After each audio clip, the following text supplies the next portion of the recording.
Welcome to Chapter 1. For students here at University Utara, Malaysia, information is the operational foundation, the resource that fuels every grade, enrollment record, and research project. Imagine logging into the UUM student portal during the peak of course registration, only to find the system completely unresponsive. Or worse, imagine a scenario where a malicious actor gains access and alters final grades. The consequences for both the university and your academic career are immediate and severe. These risks are growing as organizations shift their core services into the cloud and offer more internet-based tools. Every new digital connection creates a fresh entry point for potential system failures and data leaks. That is why information security management exists. It provides the structured protection required to guarantee business continuity and reduce risk. To understand how we protect these digital environments, we need to look at a basic equation. First, we have an asset. This is any valuable resource an organization needs to protect, like your UAM student data. Next, we add two risk factors. A vulnerability is a weakness in the system, perhaps a weak password requirement on that student portal. A threat is the potential danger, like a hacker looking to steal personal information. When a threat targets a vulnerability, it creates risk. Risk is the specific likelihood that a threat will successfully exploit a weakness to compromise our asset. The entire discipline of security and computing is built on managing this relationship. Our goal is to minimize that final risk equation to keep the asset secure. We evaluate that security using a standard framework shown in this diagram. This is the CIA triad. It serves as the foundational rule for protecting data across hardware, software, and networks. The C stands for confidentiality.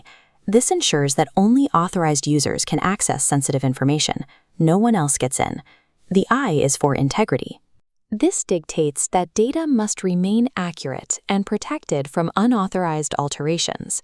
A grade entered by a professor stays exactly as it was entered. And the A is availability. Systems must be accessible to authorized users exactly when they need them. Every cyber attack you will study aims to break at least one of these three pillars. Consequently, every defense we build is designed to uphold them. To build those defenses, we have to distinguish between a threat and an attack. Think of the threat as a heavy storm cloud. It has the potential to cause harm. An attack is the lightning strike. It is an active attempt to exploit a vulnerability. Let's look at this split-screen diagram to see how these organize. On the left, we see potential threats. These can be external, coming from nation-states or cybercriminals. They can also be internal, originating from employees who make human errors or misuse their system privileges. On the right, we have the actual attacks. This is where threats turn into actions. They take the form of malware like ransomware, denial of service attacks that overload systems to force them offline, or man-in-the-middle intercepts where communication is monitored. Let's test this concept.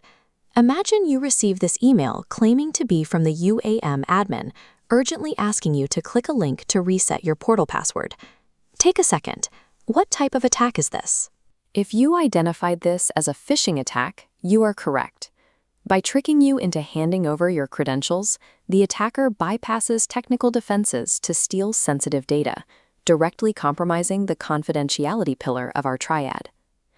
Attacks are the varied tactical methods used to weaponize a threat against a user's vulnerability. Our response to these tactical methods comes in the form of countermeasures. These are the deliberate actions we take to prevent, detect, or respond to attacks. This matrix shows how we categorize controls. First, we sort by timing. We have preventative controls to stop attacks before they happen, detective controls to identify attacks in progress, and corrective controls, like backup recovery, to fix the damage. Next, we cross-reference that timing with the nature of the control. Our columns show administrative controls, like company policies, technical controls, like firewalls, and physical controls, like security cameras. These controls work in synergy. For example, a technical control like an antivirus program is only effective if combined with an administrative control, like a strict UAM IT policy, ensuring every user actually installs and updates it.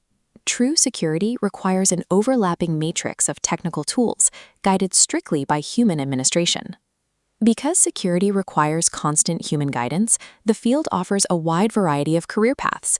You could be a security analyst monitoring systems, a digital forensics expert investigating incidents, or a penetration tester acting as an ethical hacker. Picture yourself as a security analyst for the university.